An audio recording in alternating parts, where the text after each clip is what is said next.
আসসালামু আলাইকুম রহমতুল্লাহ। প্রিয় দর্শক, ইয়া ওয়াদুদ পরে সামনে ফু দিলে কি হয় আপনি জানলে অবাক হবেন। অনেক দামি, অনেক উপকারী একটি আমল আজকে আপনাদের সাথে শেয়ার করতে যাচ্ছি। ভিডিওটি আপনার মনের বাসনা অনুযায়ী, মনের চাহিদা অনুযায়ী হতে যাচ্ছে। আপনি ভিডিওটা দেখুন, দেখলেই বুঝতে পারবেন যে কত দামি এবং কত উপকারী।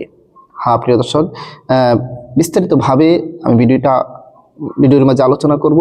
তবে ভিডিওর মাঝে যারা নতুন আছেন অবশ্যই চ্যানেলটি সাবস্ক্রাইব করে পাশে থাকা বেল আইকনটি বাজিয়ে দেবেন। প্রিয় দর্শক, ইয়া ওয়াদুদু মহান আল্লাহ তাআলার একটি সিফতি নাম এবং আল্লাহ তাআলার আরো সিফতি নাম আছে। এখানে আল্লাহ তাআলার দুইটি সিফতি নামের কথা বলবো, যেই নামটি পরে যদি আপনি ফু দিতে পারেন বা দম করতে পারেন কারো উপর বা সে যেখানেই থাকুক, আপনার সামনে যদি নাও থাকে আপনি সামনে মনে করে যদি ফু দিতে পারেন কাজ হয়ে যাবে। কি কাজ হবে সেটা আমি বলতেছি, ধৈর্য সহকারে ভিডিওটা শেষ পর্যন্ত দেখুন। প্রিয় দর্শক, মহান আল্লাহ তাআলার সিফতি নাম এর অনেক পাওয়ার, অনেক ক্ষমতা আছে। আল্লাহ তাআলা নিজেই বলেছেন যে উদউনি আস্তাজিব লাকুম। এরপর আরেক আয়াতের মধ্যে বলেছেন ওয়ালিল্লাহিল আসমাউল হুসনা। আল্লাহ তাআলার অনেক সুন্দর সুন্দর নাম আছে, সেই নাম দ্বারা তোমরা আল্লাহ তাআলাকে ডাকো। এই জন্য আল্লাহ তাআলার যে সুন্দর সুন্দর নাম আছে, হাদিসের মধ্যে এসেছে যে আল্লাহ তাআলার সুন্দর সুন্দর নাম হচ্ছে ৯৯টি। এই ৯৯টি নামের মাঝে একটি নাম হচ্ছে ইয়া ওয়াদুদ, আরেকটি নাম হচ্ছে ইয়া লাতিফ। এই ৯৯টি নামের মাঝে আল্লাহ তাআলার এই নামগুলো আছে। সুতরাং আল্লাহ তাআলা যেহেতু বলেছেন যে তার সুন্দর সুন্দর নাম দ্বারা ডাকার জন্য, তাহলে আমরা আল্লাহর সেই নাম দ্বারাই ডাকবো। প্রিয় দর্শক, কিভাবে আমলটি করব সবই বলতেছি, ধৈর্য সহকারে শেষ পর্যন্ত দেখুন, দেখলে আপনারা বুঝতে পারবেন। তবে স্কিপ করবেন, স্কিপ করলে আপনার গুরুত্বপূর্ণ কথা ছুটে যাবে, তাহলে আপনি আমলটি করে কোনো ফলাফল পাবেন না। যে স্কিপ করার ছাড়া আপনাকে সম্পূর্ণ ভিডিও দেখতে হবে। প্রিয় দর্শক, তাহলে আসুন আমরা জেনে নিই আমরা আমলটা কিভাবে করব। সর্বপ্রথম উযু করে নেবেন, পবিত্র হয়ে নেবেন। উযু করে পবিত্র হয়ে এরপর আপনি আমলটি করবেন। উযু করার কথা কেন বলি?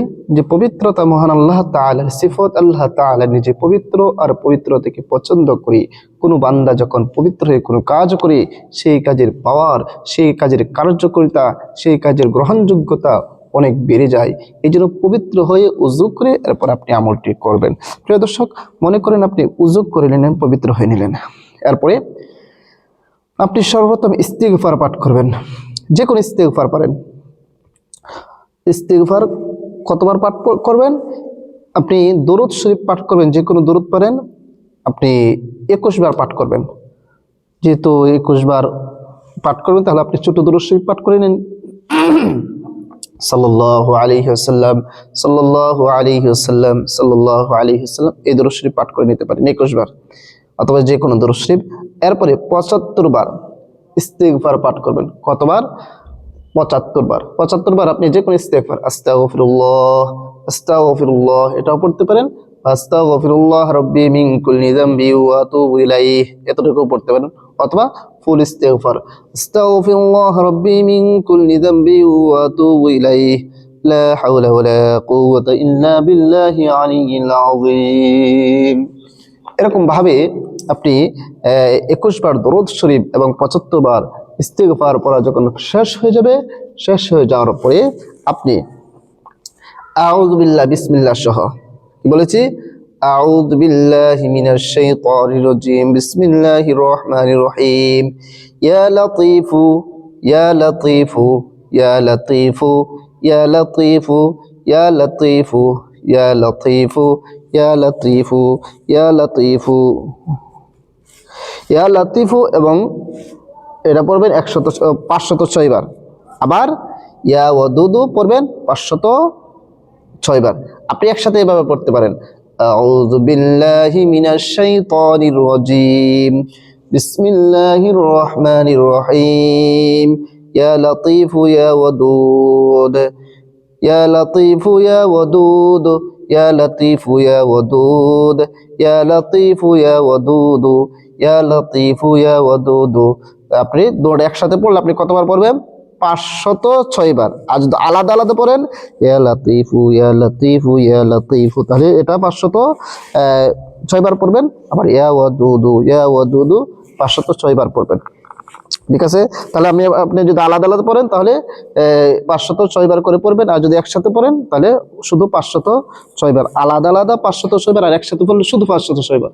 কারণ ইয়া লাতিফু ইয়া ওয়াদুদু পড়া যদি হয় তাহলে এইভাবে 506 বারবার বুঝিয়ে বলতেছি কিন্তু 506 বার। আর যদি আলাদা আলাদা পড়েন তাহলে আলাদাভাবে, অর্থাৎ ইয়া লাতিফু 506 বার, আবার ইয়া ওয়াদুদু 506 বার, মোট 1012 বার পড়তে হবে। 12 বার পড়া যখন শেষ হয়ে যাবে, আবারও শেষে যে কোনো দরুদ শরীফ পড়েন, আপনি 3 বার পড়ে নেবেন সাল্লাল্লাহু আলাইহি ওয়াসাল্লাম, সাল্লাল্লাহু আলাইহি ওয়াসাল্লাম, সাল্লাল্লাহু আলাইহি ওয়াসাল্লাম। আপনার আমল করা শেষ। এখন আপনি যার জন্য আপনি আমলটি করতেছেন বা সে যদি আপনার সামনে থাকে তাহলে ভালো, আর যদি সামনে না থাকে আপনি চোখ দুটি বন্ধ করবেন। চোখ দুটি বন্ধ করে তাদেরকে সামনে মনে করে আপনি ফু দিয়ে দেবেন। আপনি চোখ বন্ধ করে মনে করবেন ওরা আপনার সামনে আছে, এরপর আপনি ফু দিবেন, আপনার আমল করা শেষ। এবার যদি আপনি আমলটি কি করতে পারেন, কি লাভ হবে প্রিয় দর্শক, এই আমলটি করতে পারলে আপনি যাদের জন্য আমলটি করবেন তারাই আপনি বশীকরণ হয়ে যাবে, তারাই আপনার বাধ্য হয়ে যাবে, তারাই আপনার নিয়ন্ত্রণে এসে যাবে, তারা আপনার আনুগত্য হয়ে যাবে, যাদের জন্য আপনি আমলটি করবেন। প্রিয় দর্শক, আপনার কোনো প্রিয় মানুষকে যদি আপনি হালালভাবে পেতে চান বা বাধ্য করতে চান, কাছে পাইতে চান, এভাবে আমলটি করবেন, আপনি ফলাফল পেয়ে যাবেন। প্রিয় দর্শক, ভিডিওটা বেশি করে শেয়ার করে দিবেন। আর আমল করার জন্য অনুমতি নিতে হবে না, আপনাদের অনুমতি আমি দিয়ে দিয়েছি, তবে শর্ত হচ্ছে ভিডিওর মাঝে একটি কমেন্টস, একটি লাইক আর ভিডিওটা শেয়ার করে দেবেন। সবাইকে অসংখ্য ধন্যবাদ। আসসালামু আলাইকুম ওয়া রাহমাতুল্লাহ।